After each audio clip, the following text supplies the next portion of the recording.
Okay, I can do anything on food, but my background is, I don't know. I was trying to like mess around and trying to jazz it up. But I did mine on how to make a dream catcher. I am like nowhere near experienced on making, I mean, I couldn't even come up with a topic. Like I had a hard time, like even, I think I was like coming down to the last week to figure it out, you know? And my fiance, his mom makes dream catchers, you know? So we were just, I even asked him, I was like, what should I do, you know? And he's like, just make a dream catcher. And I'm like, okay, you know, because I'm not even a traditional person either, you know? So she pretty much helped me figure where I could go. And I went to Hobby Lobby. And I bought all these materials.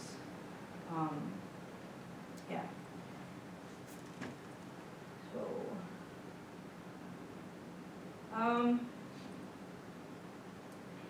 So how's it, I started out with wrapping this ring here. I chose this like leather lace, and that was a bad idea. Because once I started wrapping, like I don't know, the glue wasn't holding. It was just kind of like, once I started wrapping, it was like moving around the ring, and it was, yeah, like cracking, and it was just, so I bought sinew, and I wrapped the ring with sinew at first, and thought that would hold the leather.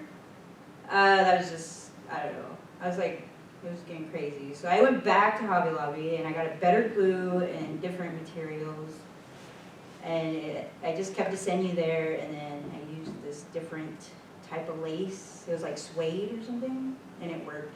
Came out better, and I got it fully wrapped.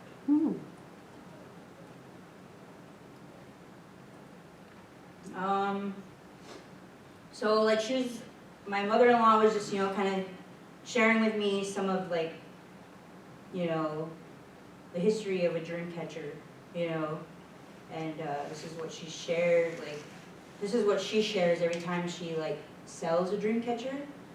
Is Native Americans of the Great Plains believe the air is filled with both good and bad dreams.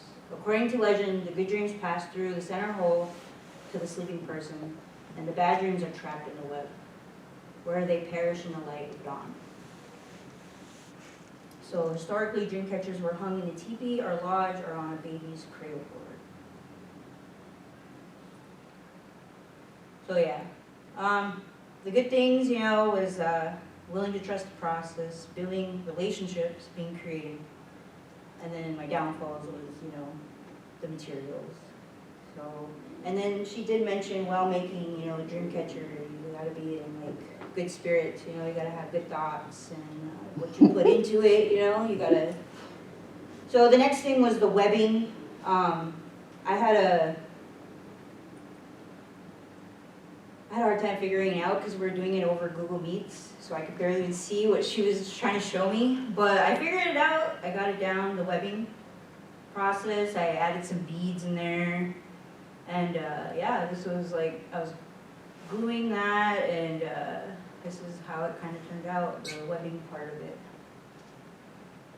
And she asked me, she's like, do you see the spider in there? And I'm like, oh, there's supposed to be a spider? I don't know. But yeah, I added some hanging the lace there, adding a feather, and she's just like, don't glue it yet, because she's like, you might change your mind, you know.